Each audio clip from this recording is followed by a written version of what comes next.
अरविंद केजरीवाल को मिला recovery notice, तो भड़क उठे मनीष सिसोदिया। बीजेपी पर किया पलटवार। दिल्ली में दिल्ली सरकार में जो अफसर काम करते हैं उनके ऊपर भारतीय जनता पार्टी ने केंद्र सरकार के माध्यम से पिछले 7 साल से अवैध नियंत्रण कर रखा है, असंवैधानिक नियंत्रण कर रखा है। और बीजेपी लगातार इस असंवैधानिक कब्जे का, अफसरों के ऊपर इस असंवैधानिक कब्जे का दुरुपयोग करती रही है। किस तरह से दिल्ली सरकार के अफसरों का भारतीय जनता पार्टी अपने राजनीतिक हित के लिए दुरुपयोग करती रही है, इसका एक उदाहरण कल एक नोटिस के रूप में मिलता है। ये नोटिस दिल्ली के सूचना विभाग की आईएएस अधिकारी सचिव श्रीमती एलिस वास जी ने जारी किया है, अरविंद केजरीवाल जी के नाम।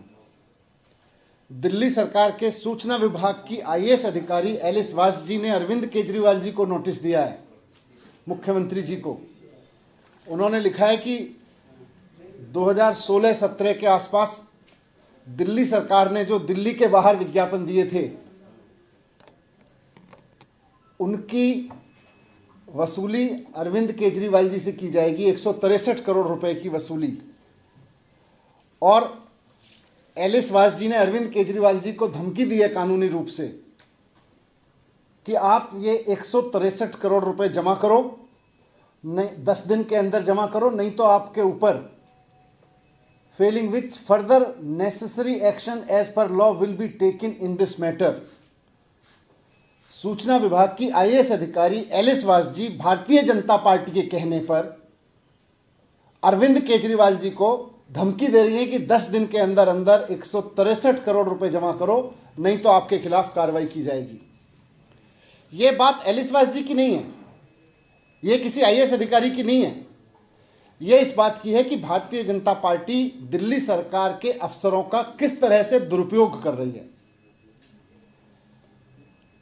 और दिल्ली के लोगों ने अरविंद केजरीवाल जी को चुना है 2015 में, 2020 में पूर्ण बहुमत नहीं बल्कि प्रचंड बहुमत देकर चुना है दिल्ली के लोगों ने।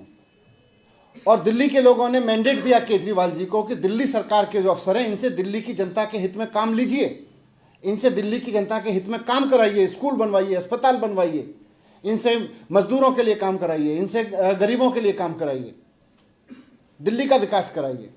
लेकिन भारतीय जनता पार्टी असंवैधानिक रूप से इन अफसरों के ऊपर अपना कब्जा करके जमा के बैठी है और वो इसका दुरुपयोग करके इन अफसरों का इस्तेमाल कर रही है, अरविंद केजरीवाल जी के खिलाफ राजनीतिक इस्तेमाल कर रही है। चुनी हुई सरकार के मंत्रियों को टारगेट करने पे, काम नहीं करने दे रही अफसरों को।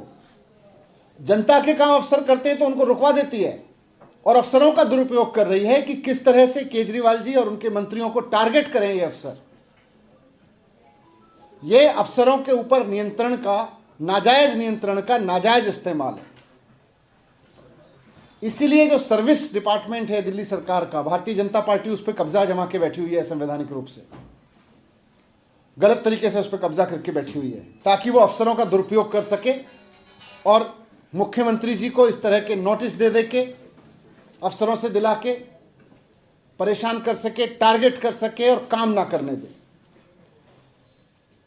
ये जो डीआईपी का नोटिस है 163 करोड़ रुपए केजरीवाल जी को जमा करने का 10 दिन के अंदर, आप सब जानते हैं ये पुराना मसला चल रहा है। ये 2016-17 में और इस दौरान दिल्ली से बाहर ऐड दिए गए। अब ये कहा जा रहा है दिल्ली से बाहर ऐड नहीं देने चाहिए थे केजरीवाल जी को। मैं पिछले 7 साल तो छोड़ दीजिए, मैं कह रहा हूं आप पिछले 1 महीने के अखबार उठा के देख लीजिए। दिल्ली के भारतीय जनता पार्टी के अलग अलग राज्यों के मुख्यमंत्रियों के विज्ञापनों से भरे पड़े हैं दिल्ली के अखबार। मध्य प्रदेश से लेके, उत्तराखंड से लेके, हिमाचल, उत्तर प्रदेश, हर जगह के कांग्रेस के भी मुख्यमंत्रियों के आपको दिल्ली के अखबारों में खूब ऐड मिलेंगे। भारतीय जनता पार्टी के देश भर के मुख्यमंत्रियों के आपको दिल्ली के अखबारों में ऐड मिलेंगे। अगर गलत है तो वो वहां के मुख्यमंत्रियों से वसूलेगी भारतीय जनता पार्टी वो पैसा। भारतीय जनता पार्टी वहां के अफसरों से ये कराएगी कि वो उत्तर प्रदेश में सूचना सचिव को कहे, आईएएस अधिकारी को, कि जाके योगी जी से पैसा वसूलो। या हिमाचल प्रदेश या उत्तराखंड में वसूलो उनके मुख्यमंत्रियों से। ये अफसरों पे कंट्रोल का दुरुपयोग कर रही है भारतीय जनता पार्टी, कि अफसरों को मजबूर कर रही है कि वो मुख्यमंत्री जी को इस तरह के नोटिस दें, मंत्रियों को टारगेट करें और काम ना करें, जनता के लिए काम ना करें। केजरीवाल जी चाहते हैं अफसरों को जनता के काम पे लगाएं, भारतीय जनता पार्टी चाहती है कि अफसर केवल और केवल केजरीवाल जी के ऊपर और उनके मंत्रियों के ऊपर टारगेट करते रहें, काम ना करें। इससे बड़ा उदाहरण नहीं हो सकता अफसरों पे नाजायज कंट्रोल का किस तरह से कर रहे हैं। तो मैं भारतीय जनता पार्टी को यही कहना चाहता हूं कि अफसरों का दुरुपयोग बंद करें। लोकतंत्र में चुनी हुई सरकार के पास ये ताकत होती है कि वो अफसरों से काम कराए। अफसरों का दुरुपयोग करके इस तरह से चुनी हुई सरकार के मंत्रियों और मुख्यमंत्री को टारगेट कराना अफसरों से बंद करें, बल्कि काम करने दें। और जहां जहां की जनता ने आपको चुना, आप अपने अफसरों से काम कराओ, उनको काम पे लगाओ। ये नोटिस दिलवाने का क्या फायदा है? ऐड तो सारे सरकारें दे रही हैं, आपके राज्यों के मुख्यमंत्री इतने सारे दे रहे हैं,